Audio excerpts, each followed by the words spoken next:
I grew up in a small town where everyone knew each other and nothing truly bad ever seemed to happen. Sure, we'd hear strange things from time to time, about accidents in the forest or weird sounds at night, but we'd dismiss it all as small-town gossip. At least, that's what I told myself until the night I encountered him. It started with rumors. Kids at school whispered about seeing a clown at the edge of the woods, where the last houses touched the dark trees. I didn't think much of it at first. After all, it was October, close to Halloween. People were decorating their yards, putting up spooky decorations. A clown sighting could just be someone getting into the holiday spirit a bit early, right? But then people started getting hurt. The first was a boy named Daniel, just 13, who came running home late one evening, his face pale and his eyes wide with terror. He burst through the door, but instead of heading to his family, he darted straight to his room and slammed the door shut. Hours passed, and when he didn't come out, his parents began to worry. They finally found him hiding under his bed, curled into himself, his hands clutching the carpet as though he was trying to sink right into it. His whole body was shaking, and his lips were moving in a frantic whisper they could barely understand. Daniel was covered in mud and dried leaves, his clothes torn and dirty as if he'd been scrambling through the woods. His skin was scratched and bruised, and he wouldn't look anyone in the eye. His mother kneeled down beside him, trying to pull him out from under the bed, but he resisted, muttering strange words, his voice trembling. They pulled him out, but the blank, haunted look in his eyes made his mother's heart sink. He sat at the edge of the bed, rocking slightly, his gaze fixed somewhere far beyond the walls of his room. As the days passed, Daniel refused to speak about what happened, but he couldn't escape the fear it left behind. Every night, just as the house settled into quiet, he'd begin to scream, waking everyone with blood-curdling cries. When his parents rushed to his room, they'd find him huddled in the corner, pointing a shaking finger toward the window. His words would come out in broken, panicked whispers. "He's here! The clown! He's outside, watching me!" His parents tried to reassure him, promising that no one was there, but each night it was the same. They even moved his bed away from the window, but it didn't help. He would still wake up, drenched in sweat, swearing he saw the clown's face pressed against the glass. Soon we learned that he was losing his mind. A few days later, my best friend Jenna told me she had also seen the clown while biking past the woods at dusk. She was trying to act cool and casual, but I could tell something was different. She had this tense look in her eyes, like she was constantly on edge, and I noticed she'd started glancing nervously over her shoulder, even in broad daylight. It was subtle at first, small things like her quickened pace when she walked past the edge of the woods, the way her laughter felt hollow, forced, but soon it grew worse. Jenna became obsessed with her bedroom windows, checking and rechecking the locks, drawing the blinds tight at night. I'd hear her mom say she'd catch Jenna staring out the window, her eyes darting back and forth, as if she were expecting to see someone lurking just beyond the glass. She barely slept, her face growing pale and haunted, shadows darkening under her eyes. And then, like Daniel, she started waking up in the middle of the night, gasping and drenched in sweat, clutching her blankets with wide, terrified eyes. She told me in a trembling voice that she kept seeing him, the face, grinning at her from the darkness, his features blurred but unmistakable, his smile stretched too wide, too eager. She swore she could see his eyes, gleaming with that unnatural brightness, staring at her, watching her every night, waiting for something she couldn't understand but feared deeply. I thought it was as a strange prank or maybe even mass hysteria. But then it happened to me. One cold night, I was walking home from my part-time job, taking my usual shortcut past the edge of the woods. I kept telling myself I'd be fine, that I didn't believe in the stories. But as I got closer, I heard it, a faint, wheezy giggle. My heart raced. I stopped dead in my tracks, holding my breath, listening. There it was again, closer this time. A laugh, high-pitched and hollow, echoing from somewhere deep in the trees. I scanned the edge of the forest, my skin prickling as I felt something watching me. I saw him then. He was just standing there, half hidden behind a tree, his face painted in smeared white, his smile twisted into something too wide, too wrong. The clown wore a dirty, faded outfit with oversized buttons, each one mismatched, and a red nose that looked more like raw flesh than makeup. His eyes were sunken, but they shone with an unnatural gleam, something almost predatory. I turned and bolted. I ran as fast as I could, my footsteps echoing in the empty street. I could still hear his laugh, taunting, chasing me. And just as I reached my door, I glanced back, praying he wouldn't be there. But he was. Standing on the sidewalk, staring at me with that twisted smile, one hand raised as if in a wave. Only his fingers were wrong. They looked too long, like they could wrap around my neck. I fumbled with my keys, hands shaking so violently that I could barely fit them into the lock. My pulse thundered in my ears, drowning out everything except the faint echo of his laughter, which seemed to grow louder, closer, as if he were just inches away. I forced myself to keep my eyes forward, but the weight of his gaze was crushing, a sick, chilling feeling crawling up my spine like icy fingers. Finally, the key turned, and I threw myself inside, slamming the door shut. I locked it, deadbolt and chain, my hands still trembling, breath coming in shallow gasps. But even through the door, I could feel him.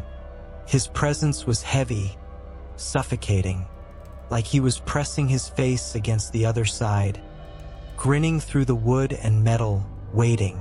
I backed away, inch by inch, until I was pressed against the far wall, eyes fixed on the door.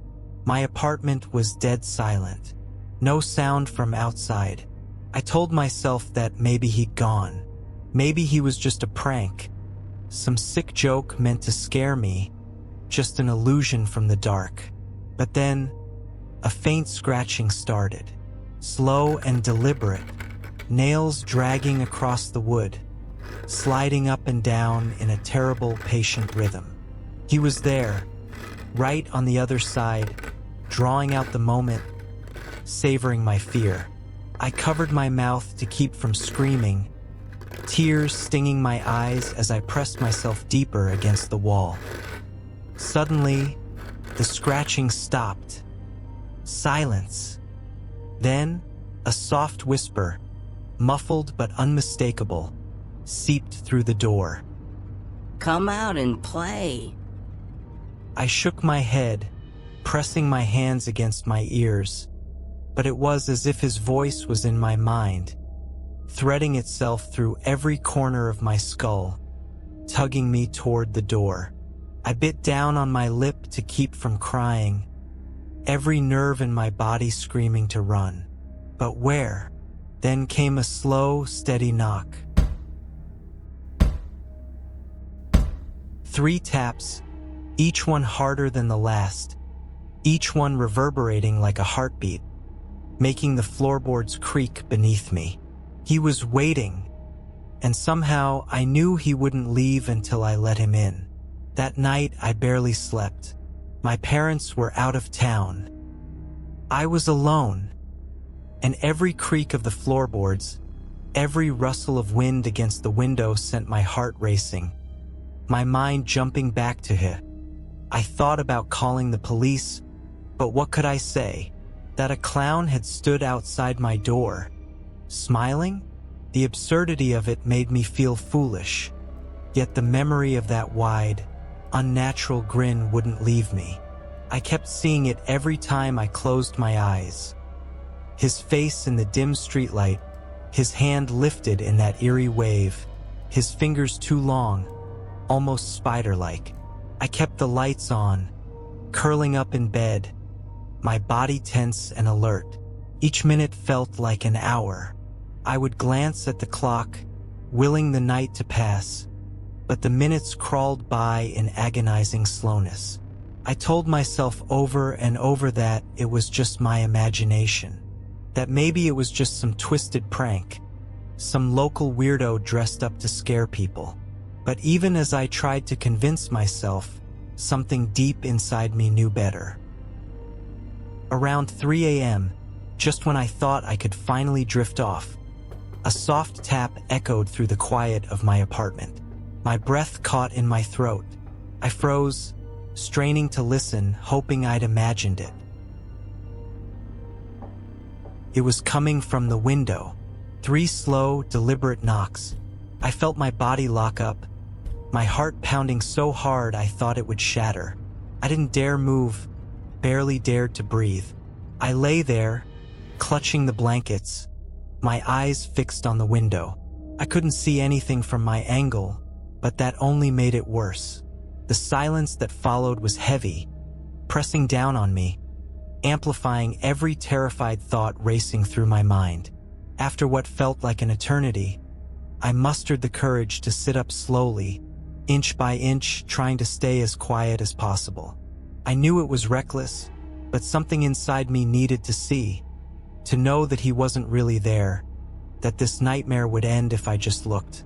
I crept toward the window, my bare feet cold on the floor, heart hammering with every step. I held my breath, reached out a trembling hand, and lifted the edge of the curtain just enough to peek outside. He was there, standing just inches from the glass, his face pale and stretched in that same hideous smile, eyes wide and fixed on me with an intensity that made my skin crawl. His hand was pressed against the window, the fingers splayed unnaturally, each one long and skeletal, the nails dark and cracked. His breath fogged the glass in small, steady bursts, his grin growing wider as he tilted his head to the side, almost curious. I stumbled back. I couldn't look away, even though every instinct in my body was screaming for me to run, to hide. He lifted his other hand, the one that wasn't pressed against the glass, and gave a slow, deliberate wave. It was as if he knew I was terrified, as if he were savoring every second of it. Then he mouthed something, the words silent but unmistakable. Let me in. I staggered back, feeling the room spin around me. I wanted to scream, to call someone, anyone, but my voice was caught in my throat. The lights flickered once, twice, then went out completely, plunging the room into darkness. I scrambled back onto my bed, clutching my phone, hands shaking as I fumbled to turn on the flashlight. When the beam finally cut through the darkness, I pointed it toward the window, heart pounding. But he was gone. Only a faint, foggy outline of his handprint remained on the glass. I didn't sleep again that night. I sat there, flashlight on, staring at the window, half expecting him to reappear. The next day, Jenna didn't show up at school. I thought maybe she'd finally gotten sick from the stress. But when I texted her, no reply came. I asked her parents, but they wouldn't talk. It wasn't until later that I was told they'd found her in her room, unresponsive, her face twisted in a frozen scream. They said she must have died of a heart attack, though no one could explain why her fingers were all cut, almost like she'd scratched at her own window in desperation. After that, sightings of the clown began to spread. Kids swore they saw him lurking in the shadows near playgrounds, standing outside bedroom windows at night, waving as people shut their blinds. Some adults even started whispering that he was the ghost of a circus performer who had gone mad and wandered off into the woods decades ago. But then, he disappeared. The sightings stopped, and the town fell quiet again. People moved on. The terror faded, like a bad dream you only remember faintly. Until last week, I thought I'd left all of this behind. I moved out of that small town years ago, putting miles and a thick wall of disbelief between me and the memories of that clown. In the city, surrounded by bustling streets and crowded buildings, I felt safe, almost as if the whole thing had been a twisted childhood nightmare that I'd finally outgrown. Then, last Wednesday, everything changed. I was sitting in my apartment, scrolling mindlessly through my phone late at night, lost in the bright light of the screen when a notification popped up. It was a text message from an unknown number. Frowning, I clicked on it. There was no message, just a single image attached.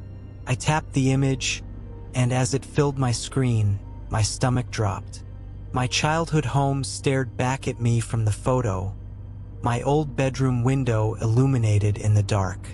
And standing in the shadows, partially hidden by the familiar tree in our yard, was him, the clown. He looked exactly the same, with that same smudged white face paint, that too wide grin, his dark eyes glinting even in the low light. He was waving at the camera, his hand frozen in that grotesque gesture. And this time, there was no doubt. His smile was for me. I sat there, unable to tear my eyes from the screen, the cold dread from years ago wrapping around me once more. My hands were shaking as I checked the message details. No number, no sender ID. Just a photo time-stamped 3 hours ago. My old house was hundreds of miles away, but somehow he'd found me. My heart pounded as I put my phone down, trying to convince myself it was some sick joke. Maybe someone from town had dug up my old fear. Maybe one of my friends was playing a prank. But even as I tried to rationalize, I felt that creeping, familiar sense of dread. The same feeling I'd had that night all those years ago. I tried to sleep, but every creak of the apartment, every distant sound from outside made me jump. The hours dragged on, and I must have dozed off, because the next thing I knew, I was jolted awake by the sound of my phone buzzing on my nightstand. Another message. I didn't want to look, but I couldn't help myself. With trembling hands, I unlocked the screen. Another photo loaded. This time, it was a picture of the apartment building across the street from mine. And in one of the windows, a window directly opposite my bedroom, I saw a dark figure standing there. The clown. He was closer now, looking directly into my apartment, his face pale in the glow from his phone. He was still smiling, still watching. I staggered back, nearly dropping the phone. My curtains were drawn. There was no way he could see me, but it was as if he knew exactly where I was, as if he could feel my fear through the walls. Panicked, my heart hammered, my pulse roaring in my ears, I looked back at the window across the street, and he was gone. The room was dark, empty, as if no one had ever been there. I closed my curtains tight, trying to shake the feeling that his eyes were still on me. But I knew it wasn't over. Not yet. That night, as I lay in bed, my phone buzzed one last time. Another message. My hands shook as I opened it, heart racing with fear and dread. This time it was a video. I hesitated, then pressed play. The screen was dark for a moment, and then, slowly, the camera panned up to show my apartment building, my own window. The camera zoomed in, shaky and unsteady, until I could make out a faint, shadowy reflection in the glass. My own terrified face staring back, and in that reflection, standing right behind me in my darkened room, was the clown. The video cut off just as his hand reached for me.